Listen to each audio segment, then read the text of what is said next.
तो योग का पूरा सिस्टम इसी पर केंद्रित है। एक ऐसी सरल तकनीक है जिससे आप मन को स्पष्टता की एक विशेष स्थिति में रख सकते हैं। फिर आपको मन को फोकस करने की चिंता नहीं करनी पड़ेगी, मन में स्पष्टता ही होगी। देखिए, जहां आपकी डिजायर है वहीं आपका मन होगा, है ना? ऐसा है या नहीं? तो जहां भी आपकी इच्छा होगी वहीं आपका मन होगा। अगर आप किसी चीज की तीव्र इच्छा करते हैं तो आपका मन हमेशा उसी पर होगा। अभी अगर आप कप की इच्छा करें तो ये गलत होगा।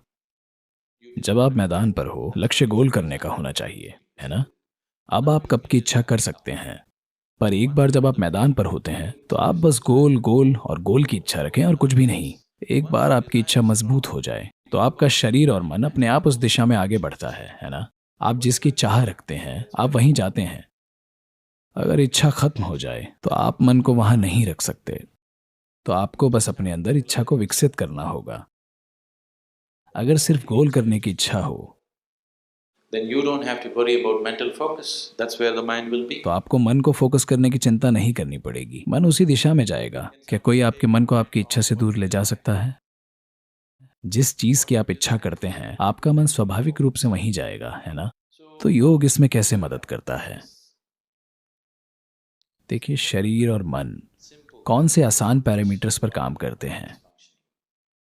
ये एक पेचीदा मशीन है। इस धरती पर यह सबसे जटिल मशीन है। इंसानी शरीर और मन सबसे विकसित मशीन है ना?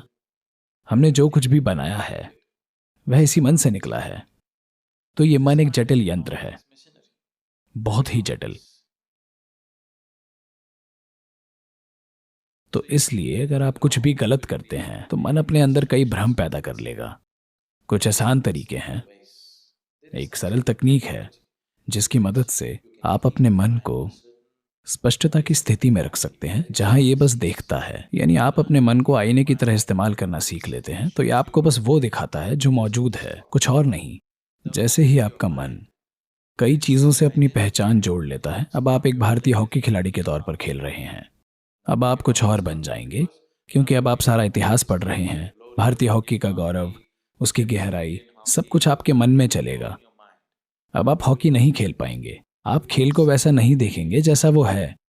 मन को एक शीशे की तरह रखना सीखें, Where it simply shows you what is there in front of you without any distortion. जहां ये आपको बिना कुछ गलत दिखाए सिर्फ वही दिखाए जो आपके सामने मौजूद है। जब कुछ गलत नहीं दिखेगा तो आप अपनी बेहतरीन क्षमता के अनुसार चलेंगे, है ना? अगर अभी आप इस फर्श पर चल रहे हैं और आपकी नजर में कोई खराबी नहीं है, आप सब कुछ साफ देख सकते हैं, तो आप अपनी पूरी क्षमता से जाएंगे, है ना?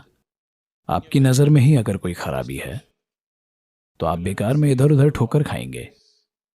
तो आप में जो भी प्रतिभा है, जो भी क्षमता है, अगर उसे पूरी तरह से व्यक्त होना है तो ये तब हो पाएगा जब आपका मन बीच में ना आए, चीजों को बिगड़ा हुआ ना दिखाए या आपको हर चीज वैसे ही दिखाए जैसी वो है। तो योग का पूरा सिस्टम इसी पर केंद्रित है, एक आध्यात्मिक उद्देश्य के लिए जिसका इस्तेमाल खेल में भी किया जा सकता है कि मन आपको हर चीज वैसे ही दिखाए जैसी वो है, किसी और रूप में नहीं और ना ही वैसे जैसी आप सोचते हैं।